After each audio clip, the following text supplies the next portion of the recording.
Aircars 81 présente essai Renault Clio 5 de 2023 Xtronic, l'aventurière polyvalente à 9400 km de la métropole. Bonjour à tous et à toutes, j'espère que vous allez bien et bienvenue à l'île de la Réunion pour cette nouvelle vidéo où nous allons découvrir une Renault Clio 5 de 2023 équipée du bloc moteur de 1 litre de cylindrée, 3 cylindres et je vous garantis que c'est assez déséquilibré, qui développe seulement 90 chevaux et qui possède une boîte automatique à convertisseur de couple, la Xtronic. Je vous laisse découvrir ça dans cette vidéo, c'est parti. Alors on commence avec un environnement plutôt urbain comme vous pouvez le constater. Alors là on est sur un rond-point assez fréquenté. Première chose que je vous conseille de faire, bon on y va direct pour ces accélérations, voilà. Effectivement ça accélère plutôt bien, mais il y a cette fameuse sensation de latence qu'on a sur les boîtes automatiques à convertisseur de couple. On dirait que ça mouline, c'est assez particulier. Donc on commence avec un environnement un petit peu urbain puisqu'on est à Saint-Clotilde, voilà, côté de Saint-Denis.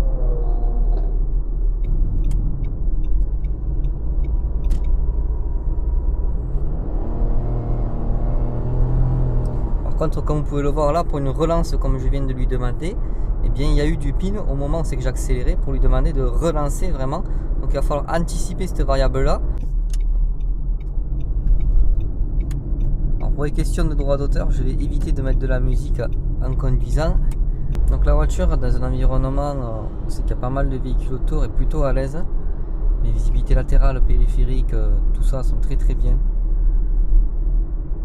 À certains moments comme là, je vais aussi vous laisser davantage apprécier certains paysages, pas forcément parler que pour faire la vidéo, mais également vous laisser apprécier le décor qui est assez sympathique. Donc cette vidéo sera probablement un peu plus longue parce qu'il y aura aussi une partie juste paysage.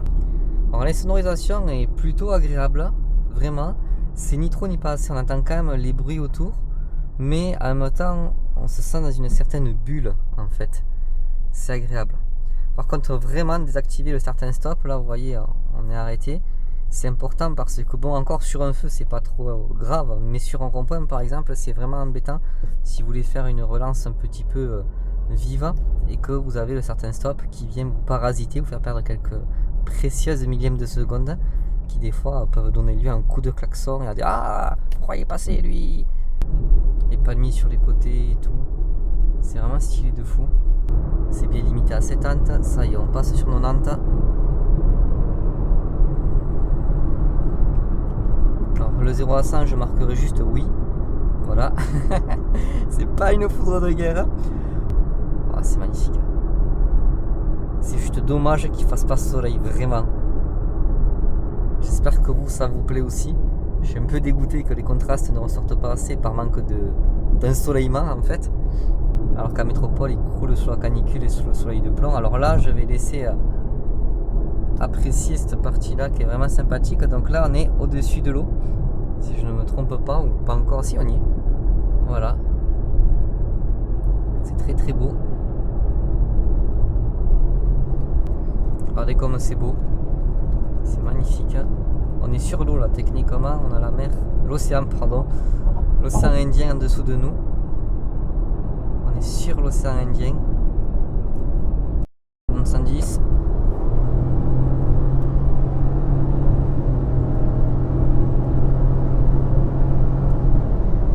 On a vraiment l'impression au niveau du bruit d'avoir une tronçonneuse entre les mains. C'est aberrant la débroussailleuse. C'est plus une Renault, c'est une Style. Allez, c'est parti. Nous allons rentrer dans le tunnel. Ah oui d'accord, ouais. T'es mal à la taille du tunnel, ouais. Je vous ai vendu ça moi comme quelque chose d'incroyable et puis finalement c'est éclaté au sol. On a une voiture qui est à haute vitesse, alors haute vitesse tout est relatif quand même, on est qu'à à peine 130 même pas, qui est très stable, très aseptisé également. On n'a pas la sensation de vitesse, il y a encore un qui squatte à gauche, c'est affreux ça. On a surtout une voiture qui a des bruits d'air très bien feutrés et qui est confortable, ça va, vraiment, ça me dérangerait pas de faire de l'autoroute avec. Au niveau des finitions intérieures et extérieures, donc vous avez ici au niveau de l'intérieur un volant simple, basique, avec quelques commodités dessus. Vous avez donc les commodos derrière qui sont bien accessibles, il n'y a pas de souci particulier. En centrale ici au niveau des informations, vous retrouvez deux compteurs analogiques, l'un pour le régime moteur et l'autre pour la vitesse. Concernant les informations ici que vous avez en centrale, donc vous pouvez faire défiler différents menus.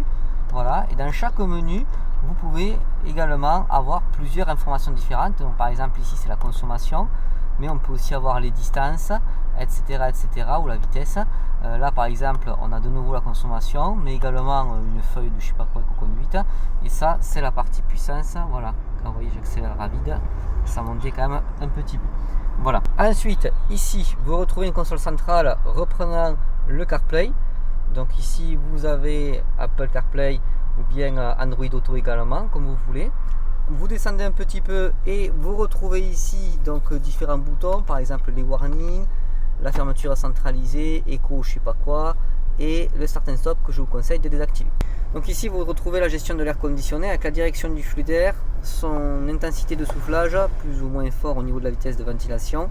Et ici le choix de la température, plus ou moins froid ou chaud en fonction de ce que vous désirez, avec le bouton climatisation. Donc AC c'est la climatisation active ou pas active, là en l'occurrence moi je l'ai activé.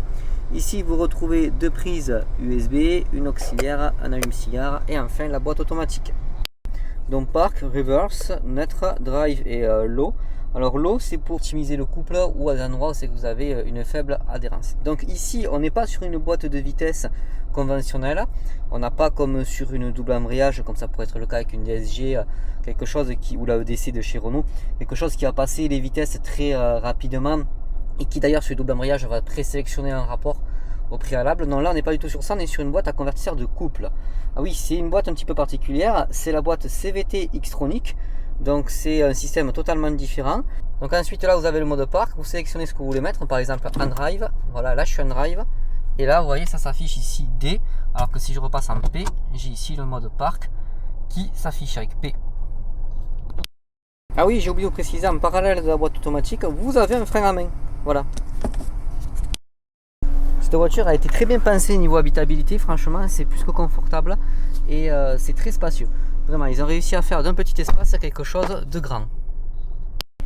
C'est même plus que correct à l'arrière du véhicule. Vraiment, l'espace est incroyable, surtout pour une voiture de cette catégorie-là.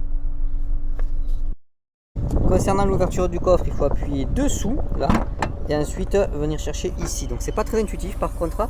Donc, le coffre est également très grand pour une voiture de ce gabarit-là. Bon, après, il n'est pas immense, mais je veux dire, par rapport au gabarit de la voiture, c'est plus que correct. Ici, vous voyez, on a une valise cabine, on a un sac, et encore, on a beaucoup de place. Donc franchement c'est très bien, surtout qu'il est profond. Donc franchement cette voiture a été bien pensée. Par contre au niveau de vitres c'est électrique à l'avant, mais regardez la petite subtilité, c'est la manivelle à l'arrière. Concernant les finitions extérieures, bon ben c'est une Clio, rien de plus basique.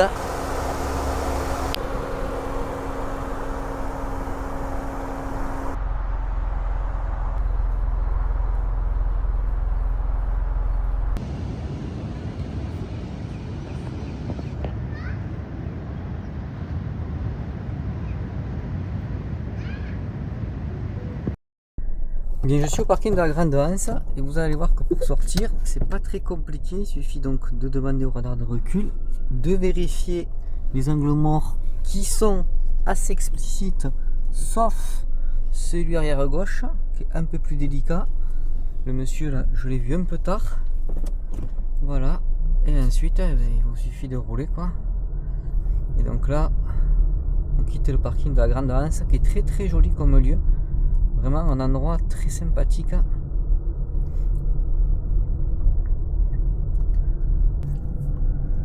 Un endroit, regardez, très riche dans le sens naturel.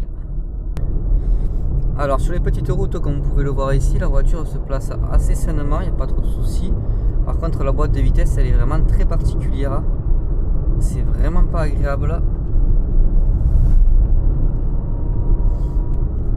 Puisqu'il n'y a pas de vitesse à passer, c'est du convertisseur de couple.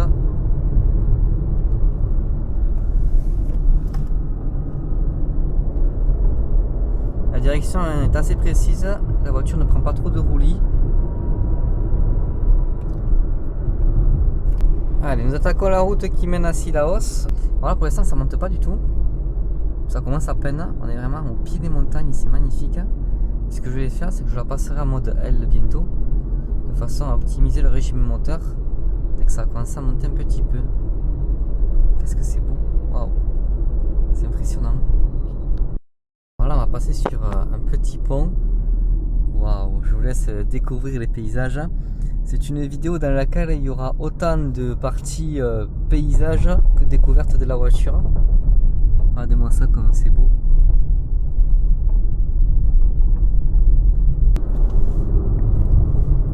Allez, je viens de la passer en L, donc on va tester un petit peu ce que ça donne.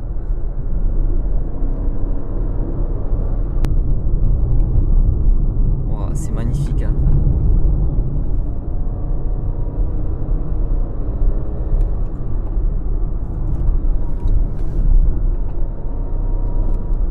Faire gaffe car on est sur route ouverte, donc on respecte les limitations de vitesse et on laisse passer les gens. Voilà, il y en a encore un là-bas. Ah, il me laisse passer. C'est gentil. Merci.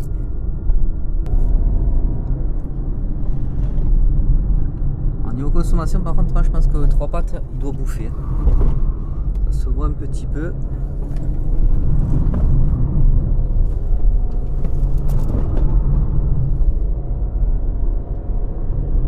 Regardez comme c'est magnifique, hein.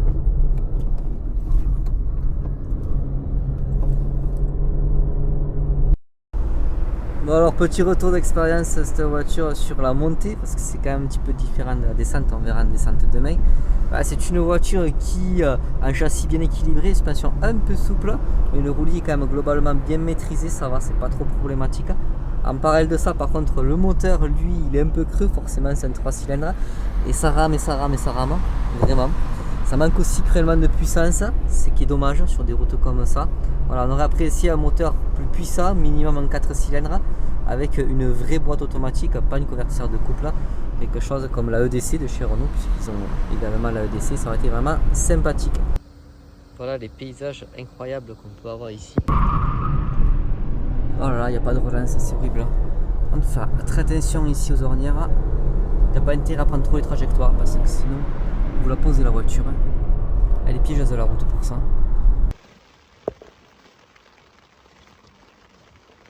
Parti, on reprend la route pour faire maintenant la descente de Cilaos en direction de la plaine des Cafres, en direction de Saint-Pierre dans un premier temps. Donc on va tester un petit peu la voiture sur la partie descente maintenant. Et voilà ce magnifique paysage qui s'offre à nous et que l'on va quitter dans quelques instants pour redescendre. Regardez ce paysage comme c'est magnifique, hein. Allez, là on arrive au petit tunnel. On va devoir se laisser passer mutuellement. Je me souviens d'hier. Alors, est-ce que j'ai du monde en face ou pas? Non, c'est bon, je peux y aller. Regardez-moi ça. Voilà, donc là on passe en affichage nuit sur Waze parce que les lumières se sont allumées.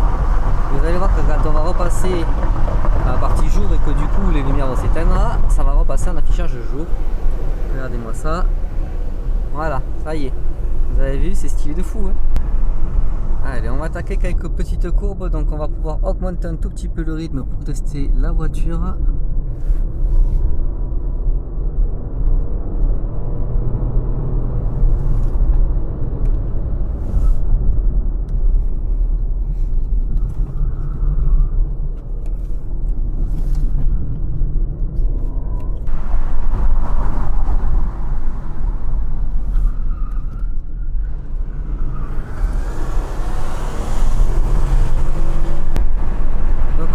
Avec un système de freinage qui est quand même sous-dimensionné pour ce type de route.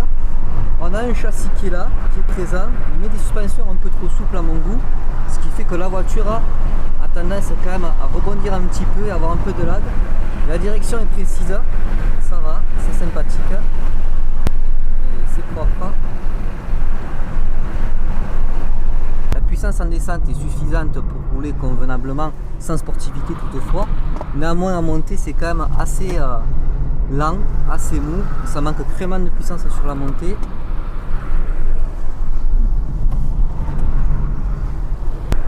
Après les virages sont quand même relativement bien enchaînés, hein. Franchement le châssis est vraiment de rigueur, ça c'est du Renault, on le sent.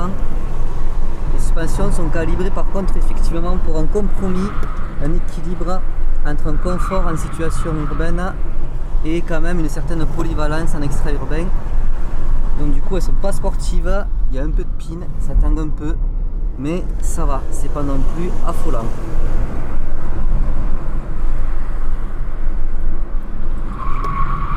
Par contre le freinage sature facilement et les pneus aussi, mais là c'est des pneus de merde. Avec de bons pneus, je pense qu'il y a moyen de se faire plaisir. Alors là je l'ai passé en L, tout à l'heure c'était en D.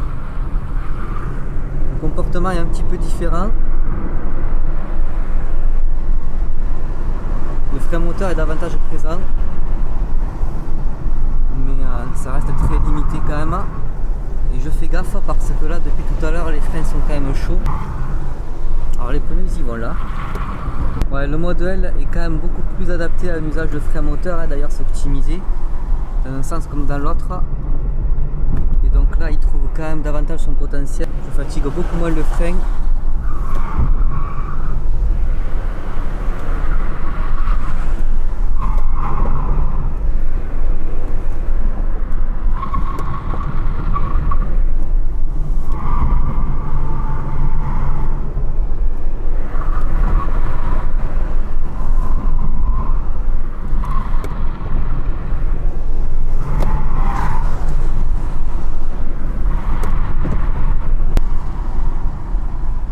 Et là j'ai rattrapé un Toyota je sais pas quoi qui roulait, mine de rien, il roule le type. Vraiment il se fait plaisir. C'est bien pour un truc comme ça, c'est bien, il a un rythme qui est correct. Voilà, donc pour conclure cette partie sur cette route là, eh bien on a une voiture qui a un châssis vraiment à la hauteur, vraiment de rigueur pour une voiture de série, c'est excellent, c'est impeccable. Renault de ce côté là on le sait, ils sont vraiment bons et ils ne nous déçoivent pas. Ensuite au niveau de suspension on a quand même quelque chose qui est axé pour un équilibre entre la ville, donc c'est assez confortable, ça gomme bien les in-pull. Par conséquent, revers de la médaille, c'est un peu plus délicat sur des routes sinueuses. Voilà, il y a un peu de pin, il y a un peu de lag, à des moments ça prend du roulis, ça tangue un petit peu dans les courbes. Voilà, ça se ressent à la direction, même si elle-même est très précise, franchement la direction est géniale. Mais voilà, il y a ces aspects là qu'il faut prendre en compte. Après la voiture se place très sainement sur la chaussée, la direction elle est là, elle est propre aussi, c'est nickel.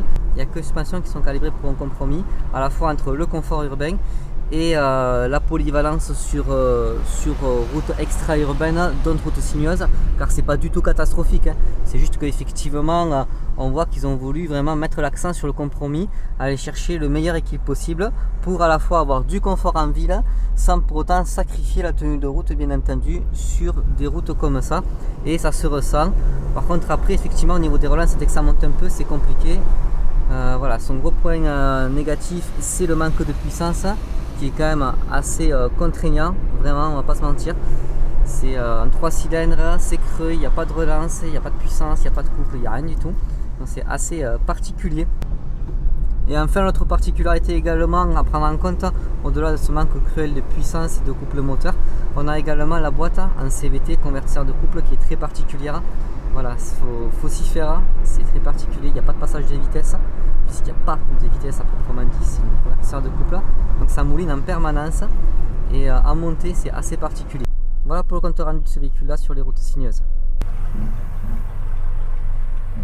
Ah ouais, merci. Wow. Il m'a laissé passer et tout, je suis trop content. Elle est trop belle. Ah ouais.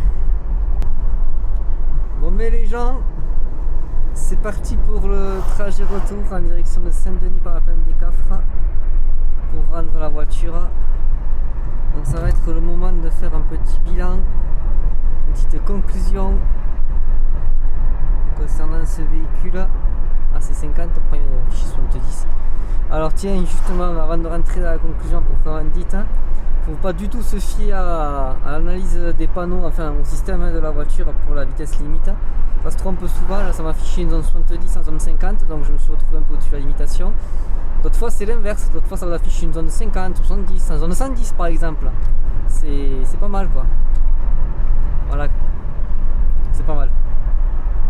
Alors je voudrais faire d'abord un premier bilan concernant la consommation du véhicule. Alors la consommation du véhicule dépend grandement du trajet que vous empruntez bien entendu. Si vous restez dans une partie réseau secondaire simple, qui ne monte pas trop, qui ne tourne pas trop, etc., vous vous retrouvez à une consommation qui tourne autour des 7 litres, 7 litres 5. Voilà, moi j'ai fait du 7 litres 3. Dès que vous commencez à attaquer un petit peu, à prendre des routes qui tournent, etc., ça grimpe. Et ça grimpe pas que peu, c'est le cas de le dire. Là, du coup, en mixte, ayant fait de la ville, de l'extra-urbain, de la rocade, du réseau secondaire classique, des routes sinueuses, etc., je suis à 8 litres 9. C'est énorme, hein, c'est énorme. Bon, après, j'ai envoyé un petit peu quand même, on va pas se mentir, mais c'est énorme. Voilà, 8 litres 9. Donc oui, elle est gourmande pour le peu de puissance qu'elle a. C'est le point des 3 cylindres, c'est gourmand, mais c'est comme ça, c'est la vie. L'objectif, c'est pas faire de la vitesse, là on le voit qu'il va y avoir quand même de belles courbes, mais c'est faire un débriefing global du véhicule tout simplement, donc c'est l'agrément de conduite. Alors, autre aspect également un peu particulier, ici les ornières qu'on a en bordure de route, si vous prenez les trajectoires, il faut être très prudent parce que vous avez des ornières qui sont quand même, vous voyez, très abruptes. Là, si malheureusement vous prenez trop l'inter, vous la posez la voiture par endroit. Vraiment. Regardez comme c'est beau par là. Vraiment très joli. On va pas forcément envoyer, c'est pas l'objectif. On va rouler même plutôt chill en vrai. Voilà, je vais éviter de faire trop gueuler les pneus, même je vais éviter de faire gueuler les pneus tout court. Enfin, ça risque de m'arriver, mais on va essayer d'éviter au maximum. Regardez comme c'est beau. Donc si je dois faire un bilan de ce véhicule, c'est une voiture qui est très polyvalente. Pour une citadine, franchement, c'est pas mal du tout. Elle est très polyvalente dans le sens qu'elle est très à l'aise en ville. Vraiment, c'est même un terrain de prédilection pour elle. Néanmoins, ça ne sacrifie pas son confort et sa tenue de route. Oh là là, ces pneus, ils couinent pour rien. J'avance pas là pourtant. Enfin bref. Sur route sinueuse, avec de bons pneus, elle peut être, je pense, assez efficace, même si c'est pas son terrain de prédilection. C'est une voiture qui, en réseau secondaire, est agréable à conduire, simple, fluide, vraiment confortable également. Elle est vraiment très agréable. C'est également une voiture qui, sur de l'autoroute ou de la voie rapide, est très à l'aise aussi. Donc en fait, c'est une voiture qui est polyvalente. On a un confort qui est très présent, qui ne sacrifie pas pour autant la tenue de route dans les courbes. Comme vous pouvez le voir ici, ça tourne un petit peu. Et si on roule chill, on sent rien du tout. Par contre, si on met du rythme effectivement et qu'on va chercher un peu les limites, on se rend compte que les suspensions sont adaptées à de la polyvalence et pas de la rigueur absolue. Mais c'est pas catastrophique. C'est pas catastrophique. Pourquoi? Parce que c'est ce qu'on lui demande sur cette voiture, d'être polyvalente. On lui demande pas de faire de la vitesse à proprement dite. On lui demande pas de performer dans des routes sinueuses. On lui demande d'assurer la sécurité de la route sinueuse tout en étant polyvalente. Donc oui, cette voiture peut être un petit peu en difficulté quand on va chercher vraiment de la performance sur route sinueuse. Néanmoins, elle reste extrêmement polyvalente et agréable à conduire. Donc le mot maître de cette vidéo pour ce véhicule, c'est le mot polyvalence. Et c'est réussi. Renault a réussi son pari. Néanmoins, des défauts, il y en a. Et il y en a un en particulier qui est très omniprésent. C'est sa petite cylindrée et son 3 cylindres qui est vraiment pénible, pour pas dire insupportable, parce que c'est trop petit, clairement, à la fois en cylindrée, et le 3 cylindres n'est pas très bien équilibré comme tous les 3 cylindres. Ensuite, second défaut également qu'on peut lui reprocher, c'est ces systèmes-là d'aide à la conduite qui des fois sont pas très pertinents. Ils sont là pour dire on les a mis, mais ils sont pas hyper efficaces. Par exemple là tout à l'heure on l'a vu sur la reconnaissance des limitations de vitesse, c'est dans l'échou complet. Voilà. Et l'autre point qui est quand même plus subjectif que réellement technique si je puis dire, c'est l'aspect de la boîte automatique. Celle-ci c'est une CVT, convertisseur de couple, c'est pas ouf. Moi j'aime pas trop, on a l'impression que ça mouine en permanence. J'aurais préféré une vraie boîte automatique à double embrayage. Je vois pas pourquoi ils n'ont pas calqué une EDC ou équivalent là-dessus. Voilà. Après globalement la voiture donc est très satisfaisante et confortable. C'est très bien de le noter aussi car souvent on a tendance à associer citadine avec quelque chose d'un petit peu tape-fesses qui va bien que pour se déplacer en ville. Et bien là non, vous avez quand même aussi du confort qui s'agrémente avec ce véhicule là, qui permet de faire de longs trajets sans souffrir de ces derniers. Voilà, donc maintenant que le bilan est fait, je vous laisse admirer les paysages. Regardez comme c'est beau. Voilà, là on redescend, c'est magnifique. Merde, j'ai pas regardé à combien on était à la Cité du Volcan, qui était à peu près le point le plus haut en altitude, mais j'avais relevé à un moment donné un peu avant 2 km/h, 1300 mètres sur le téléphone. Donc voilà, pour le compte rendu, le bilan de cette voiture qui est gloutonne en carburant, confortable, polyvalente et simple. Alors ce qu'il y a beaucoup ici par contre, c'est des sortes de scooters avec des pneus hyper larges. Ce qu'il y a beaucoup aussi ici, oh guettez la Porsche, waouh, c'est magnifique. Ces trottinettes électriques par endroit, il y en a pas mal quand même, c'est stylé de fou. Mais en vrai en métropole c'est pareil, et moi j'adore, j'en ai deux d'ailleurs. J'ai la Kirin G4 et la Boylac 7 Pro Max. Mais c'est banger, hein. Franchement c'est incroyable. De la frappe. Par contre si vous en voulez une, prenez-en une bonne parce que sinon c'est vite casse-gueule et puis vous allez vous ennuyer avec si ça passe pas. Regardez là en face on voit l'océan, c'est magnifique.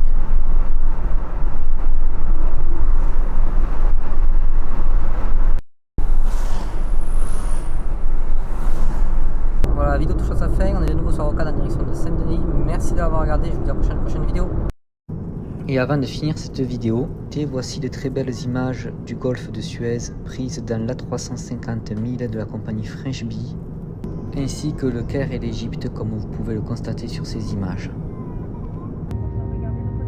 Et enfin, petit retour vers Toulouse au départ de Paris-Orly en Transavia, voici la capitale sous la pluie, c'est beau, c'est joli, ainsi que les nuages que l'on peut voir dans le Boeing 737 de Transavia. Je vous remercie d'avoir regardé cette vidéo, à bientôt.